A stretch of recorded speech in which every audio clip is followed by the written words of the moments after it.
लेकिन इस दिल्ली की सरकार को ये चिंता नहीं है। दिल्ली का हर व्यक्ति वोट देता है तभी वो मुख्यमंत्री बनते हैं, ज्यादातर वोट देते हैं तब बनते हैं। लेकिन इसके बाद भी ये चिंता तो दिल्ली सरकार को, आम आदमी पार्टी की सरकार को, अरविंद केजरीवाल जी को करनी चाहिए थी कि हम दिल्ली के लोगों का विश्वास हासिल किए, उनको बेहतर जीवन कैसे देंगे।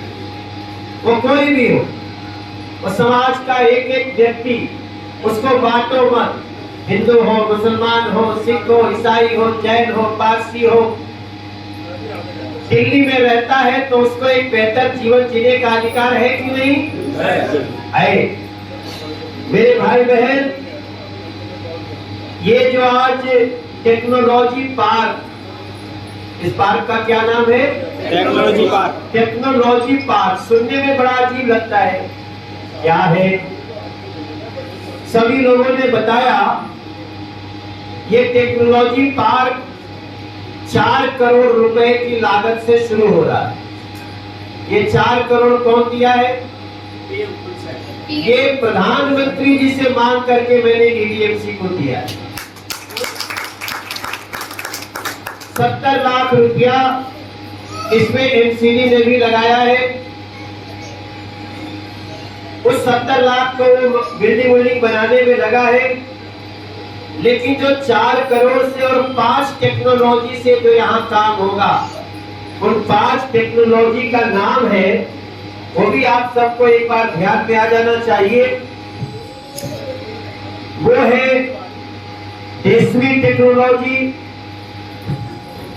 आपने अगर इसको पढ़ा होगा ध्यान से तो उस टेक्नोलॉजी का नाम है, ये जापान की सरकार के साथ मिल करके वहां से कुछ टेक्नोलॉजी लेकर के हम लोग ये काम करने जा रहे हैं। और इसका उदाहरण आपके सामने में 2 बोतल में रखे हुए पानी से दिखा सकता हूं। जो काला दिख रहा है वो यहाँ के नाले का पानी है, और जो साफ दिख रहा है वो यहाँ पे एसटीपी प्लांट से शुद्ध किया हुआ पानी। अभी यहाँ पे ईंट लाई गई थी। ईंट कहाँ है? ये ईंट देखने में आपको लगेगा ही भाजपा वाले ईंटा लेके क्यों घूम रहे हैं। ये ईंट है और ये कूड़े से बना हुआ ईंट है। जिस कूड़े के कारण आप परेशान होते हैं, दिल्ली परेशान होती है, उस कूड़े को हम ईंट बना करके, और इससे अब दिल्ली में बिल्डिंग बनेगी, ऑफिस बनेगी, दीवार बनेगी, ये सारा काम होगा। अभी हम ईंट बनाने के लिए क्या करते हैं? जमीन खोदते हैं, उपजाऊ मिट्टी को खोदते हैं। तो उसके कारण क्या होता है? हमारी जमीन भी रोज खोदी जाती है, और उसके कारण हमारे भू खनिज का, जमीन का नुकसान भी होता है, आने वाली पीढ़ियों को नुकसान होता है। कूड़ा एक ऐसी चीज है जो नालों में बहता हुआ कूड़ा है, जो किसी भी प्रकार से घर से निकलता हुआ कूड़ा है। उस कूड़े से क्या बनता था अभी तक? आप विचार करें, उस कूड़े से कूड़े का पहाड़ बनता था। अब आज जब हम ये कार्य शुरू कर रहे हैं ना, आपको बताते हुए मुझे खुशी हो रही है। मैंने कल संसद में भी बताया, हमारे साथियों ने बताया कि हमने दिल्ली में कूड़े के पहाड़ को 15 से 20 मीटर कम कर दिए।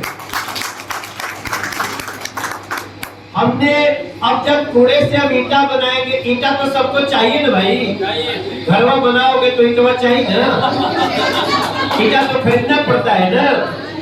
हम कह रहे हैं जो ईंटा आप, एक ईंटा अगर 50 रुपए का पड़ता होगा, 60 रुपए का पड़ता होगा, मुझे रेट नहीं अभी मालूम,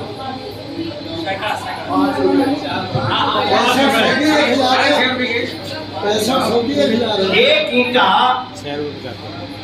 मैं अनुमान से बताता हूं, अगर आपको सपोज करिए 10 रुपए का पड़ता होगा, तो अब वो ईंटा ईडीएमसी आपको 2 रुपए में दे देगी।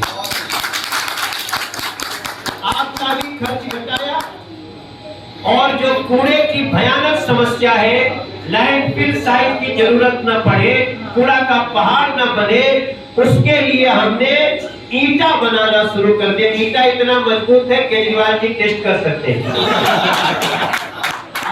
गलत मत समझिएगा, इसको देख करके टेस्ट किया जा सकता है। आजकल वो बहुत डरे हुए हैं। जब से MCD 3 की जगह 1 हुई है, उनको रात में सपना आता है। जानते क्या आता है उनको? सपना आता, अरे चीफ मिनिस्टर से बड़ा मेयर हो जाएगा, ये तो मेरी निरंकुशता को चुनौती देने वाला हो जाएगा। अरे अरविंद केजरीवाल भाई, 2012 तक ऐसा ही था। ये साजिश इस दिल्ली में अरविंद केजरीवाल ने ही रची थी। आप याद करिए 2011 में ये लोग राजनीतिक रूप से खड़े हो रहे थे। ये सोनिया जी के बहुत खास हुआ करते थे। सोनिया जी भी इनको आगे करती थी कि थोड़ा वोट कट जाएगा, कांग्रेस को जीतने में आसानी होगी। उनको पता ही नहीं चला, नीचे से जमीन निकल गई। तभी इन्होंने कांग्रेस के साथ मिलकर के, जब कांग्रेस केंद्र में भी थी, कांग्रेस यहाँ भी थी, उन्होंने एक अच्छी तरह से चलती हुई MCD को 3 भाग में बांट दिया। अभी हमारे मेयर साहब बता रहे थे, अभी हमारे प्रदेश के महामंत्री मेरे भाई हर्ष मल्होत्रा जी बता रहे थे, प्रवेश शर्मा जी ने भी बताया। आप विचार करिए, आपके घर में भी कोई बच्चा अगर MCD में टीचर हो, MCD में सफाई कर्मचारी हो, MCD में डॉक्टर हो, 2 महीना 3 महीना पढ़ाने के बाद, अस्पताल में सेवा करने के बाद अगर उसको अपने बच्चों के फीस के लिए धरना पे बैठना पड़े, तो इस व्यवस्था को कोई अच्छा बोलेगा? लेकिन अरविंद केजरीवाल जी को इसमें मजा आता रहा। आप कैसे मुख्यमंत्री अरविंद केजरीवाल जी, जिन व्यक्तियों ने आपको वोट दे करके 2-2 बार मुख्यमंत्री बनाया, आप उन्हीं को तिल तिल तड़पाने में लगे हुए हैं कि बीजेपी को बदनाम करेंगे, सिर्फ इसलिए कि हमें बीजेपी को बदनाम करना है। बीजेपी को आप क्या बदनाम करो? बीजेपी को लोग 2014 से पहले कहते थे मोदी जी आएंगे तो पता नहीं किसको खतरा हो जाएगा, देश के मुसलमानों को खतरा हो जाएगा, देश के। आज 7.5 साल हो गया, हमारी सरकार ने एक भी कोई ऐसा काम नहीं किया होगा जिसपे कोई उसकी शिकायत कर सकता है कि बांटने का। हम जाते हैं, हमारे क्षेत्र में इतनी बड़ी आबादी है दूसरे धर्मों की, मैं वहां जाता हूं, मैं बोलता हूं भैया वोटवा मत दो, कमवा तो करा दिया करो। लेकिन मुझे विश्वास है कल तक ये सूरत बदलेगी। अगर जनता कॉलोनी से आपने सचिन शर्मा को चुना है, तो मैं इस बात पे अविश्वास नहीं कर सकता कि आपके वोट से भी हमारा सचिन शर्मा है। अब जब हम ये शुरू करने जा रहे हैं, आपने कभी सुना इधर हाल फिलहाल में कि अरविंद केजरीवाल जी अपने मुख्यमंत्री जी कोई ऐसा उद्घाटन कर रहे हो, शिलान्यास कर रहे हो? कभी बोल सुना है? हाँ, शराब के ठेके। ये अच्छा बात, शराब के ठेके। यहाँ सीलमपुर का फ्लाईओवर डबल करना था, उसके लिए लड़के मनोज तिवारी को और बीजेपी के कार्यकर्ताओं को करना पड़ा, अमर अनशन पे बैठना पड़ा। वो उसको कहते थे नहीं बनाने देंगे। क्यों नहीं बनाने देंगे? मनोज तिवारी कैसे शुरू कर दिया? अरे भाई, मनोज तिवारी अपने घर के लिए थोड़ी शुरू किया था। मेरी जनता कॉलोनी, मेरे नवीन शाहदरा, मेरे सीलमपुर, मेरे उत्तर पूर्वी दिल्ली लोकसभा के भाई बहन, इसका विचार करना है आपको। जो फ्लाईओवर का विरोध कर सकता है, जो शास्त्री पार्क पे फ्लाईओवर बनने का विरोध कर सकता है, वो भी आपके सामने है। फिर भी वो आपसे आएगा, चेहरा बनाएगा, भेष बनाएगा, शिकारी जैसा जाल फैलाएगा और फिर भोला भाला चेहरा लेकर के फिर आपका वोट मांगने आएगा। लेकिन वो कूड़े से ईंटें बनाने की सोच नहीं रख सकता है क्या? आप, इसलिए मैं बोला ना, ये प्रोजेक्ट PSA के द्वारा है। हमारा principal scientific adviser committee PSA है। प्रधानमंत्री जी का ये सपना है, ये ड्रीम है कि हमारे देश में वेस्ट मैनेजमेंट से वेल्थ मैनेजमेंट हो, वेस्ट से वेल्थ, वेल्थ माने धन। जो वेस्ट होता था उससे हम धन, जो फालतू की चीजें होती थी उससे हम धन कैसे बना सकते हैं, उसका उदाहरण है आज का ये टेक्नोलॉजी का। हमारे सभी पदाधिकारी हैं, मैं इस कार्यक्रम को हमारे मीडिया के भाई भी शुरू कर रहे हैं। मेरे फेसबुक लाइव से भी आज पहली बार इस कार्यक्रम को मैं लाइव कर रहा हूं। लाइव जा रहा है ना? है? अच्छा नहीं जा रहा था, कोई बात नहीं, बाद में डालेंगे। तो आप जो लाइव किए उनको शेयर कर देना बाद में। देखिए मेरे भाई बहन, मैं आपसे बड़ी विनम्रता से बोलना चाहता हूं, कूड़ा तो मनुष्य के लिए हानिकारक होता है ना, लेकिन कूड़ा तो जरूरी है, तो निकलेगा ही निकलेगा, इसका कोई दूसरा उपाय तो नहीं हो सकता। तो जो हानिकारक भी है और अवश्य निकलेगा, अगर उसका भी दिल्ली सरकार को दिल्ली में व्यवस्था नहीं करने की जगह प्रधानमंत्री को करना पड़ता है तो लानत है ऐसे लोग। Same same same same. और मैं लानत से ज्यादा कुछ नहीं बोलूंगा, मैं अभी भी बोलूंगा, अरविंद केजरीवाल जी केवल एडवर्टीजमेंट से निकलो भैया। दिल्ली के लोगों का पेंशन बंद कर दिया, पेंशन मिल रहा है आजकल? नहीं मिल रहा। बताओ, ये छोटी बात है? अब मैं 69 साल का हूँ, कब्र में जाके मिलेगी?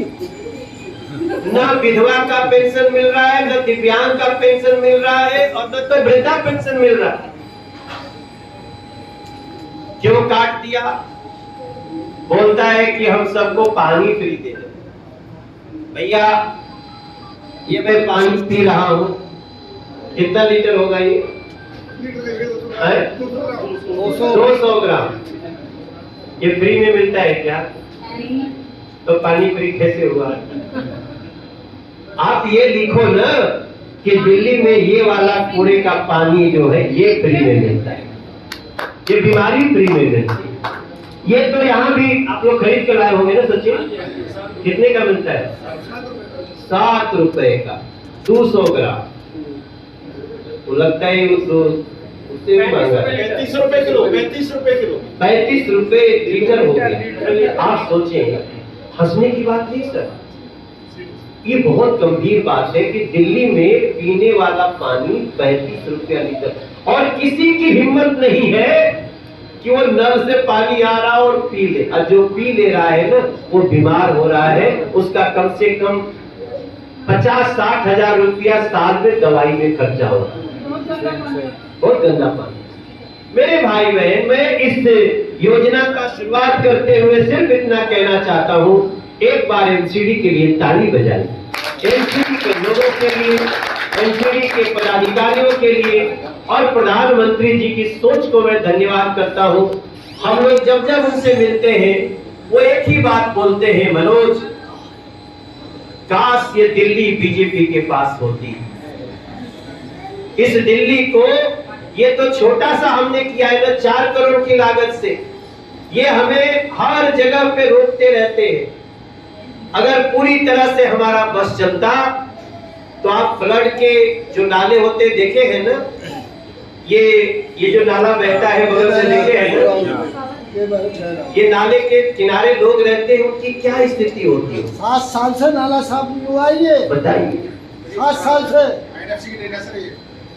चैलेंज कर रहा हूँ मैं। ये फ्लड डिपार्टमेंट का सोचिए, मैं वही बोल रहा हूँ कि भैया तुम क्या कर रहे हैं? फ्लड का नाला गंदा, पीडब्ल्यूडी का नाला गंदा, दिल्ली में घर में आने वाला पानी गंदा, दिल्ली की हवा गंदी। 1700 किलोमीटर यमुना जी बहती है, पूरी जगह ठीक है, लेकिन 42 किलोमीटर दिल्ली में गंदा, 18 नाले उसमें गिरते हैं, उसकी कोई व्यवस्था नहीं। तो ये जो हम शुरुआत कर रहे हैं ना, ये हम आपको बता रहे हैं कि बीजेपी की सोच क्या है। टीडीएमसी को एक काम दिया गया है, टीडीएमसी 1 साल इसको हम प्रोजेक्ट के रूप में लेके चल रहे हैं, उसके बाद हर जगह अभी तो एमसीडी का चुनाव भी टल गया है, क्योंकि हमने जो पहले व्यवस्था थी वही कर देंगे। अब बताओ, ये कोई बात है कि मेयर हमारे बराबर क्यों होगा, इसलिए हम मेयर को 1 की जगह तोड़ के 3 कर देंगे? अगर किसी दिन केंद्र ने सोच लिया कि दिल्ली को मुख्यमंत्री की जरूरत क्या है, सोचो क्या होगा।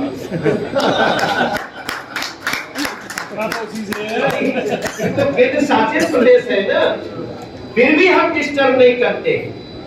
हमने ठीक कहा हमारे प्रवेश जी ने कि हम 2017 में हमने वादा किया था दिल्ली से कि हम एमसीडी का फंड डायरेक्ट करेंगे। हमने 5 साल तक रोया, गिड़गिड़ाया, प्रार्थना किया, सीएम से मिलने गए, कड़ाके की ठंड में हमारे 3 मेयर उनके दरवाजे पे बैठे रहे, हमारे महामंत्री जी भी लगे रहे। दिल्ली के मुख्यमंत्री अपने चौखट से उनका नौलखा पांव जो है चौखट के बाहर नहीं। सोचो आप, मैंने दुआरिया के थोड़े बहरे आके पूछ लो काहे बैठे हो, क्या समस्या, वो नहीं पूछा। तब हम लोगों को मजबूर होकर के हमें फिर अपना प्रॉमिस जो हमारे बीजेपी ने किया था दिल्ली से, हमने पीएम को बोला, पीएम ने एचएम को बोला, कल हमने प्रस्ताव पास कर दिया, 6 महीना चुनाव चल गया। कोई लोग पूछ रहे थे कि चुनाव क्यों टाल दिया, पहले ही कर देता, भी 5 साल के लिए चुना गया था ना। तो जो 2012 में व्यवस्था बदली थी तब भी तो यही हुआ था। जब भी व्यवस्था बदलेगी तो कम से कम 6 महीना उसको जाएगा। तो अब आप इसका फायदा क्या होगा, अब किसी एमसीडी कर्मचारी को वेतन के लिए धरने पे नहीं बैठना पड़ेगा। अब किसी एमसीडी के टीचर को धरने पे वेतन के लिए नहीं बैठना पड़ेगा। अब किसी एमसीडी के डॉक्टर को, अब अभी 2-3 दिन बाद हम लोग 5-6 दिन में आप देखिए दिल्ली ने एक भी ऑक्सीजन सेंटर नहीं बनाया। एमसीडी बना करके कई जगह शुरू कर चुकी है और 11-12 अप्रैल को हम लोग यहाँ स्वामी दयानंद में ऑक्सीजन प्लांट बना करके शुरू कर रहे हैं, जो आप सबकी सेवा में समर्पित कर दिया। अरे भाई, जो समस्या आती है ओकरा से सीखे के चाहिए ना, उससे सीखना चाहिए ना हम लोगों को। तो इतनी बड़ी समस्या आई फिर भी नहीं सीखा, तब मैं अपने तरफ से ये ईंटा दिखा रहा हूँ, मतलब एग्जाम्पल है, इसको कोई गलत भाव से ना ले। ये बहुत बड़ा काम है, जोरदार तालियां बजाइए इस प्रोजेक्ट के लिए। कि जो कूड़ा हमारे लिए दुर्गंध का कारण बनता है, वो हमारी बिल्डिंग बनाएगा, ऑफिस बनाएगा, दीवार बनाएगा। इन्हीं भावों के साथ आपसे हम प्रार्थना करेंगे कि अगर हम ये प्रयास कर रहे हैं तो आप भी एमसीडी के प्रयास के लिए आशीर्वाद दीजिए और आपसे यही कहते हैं।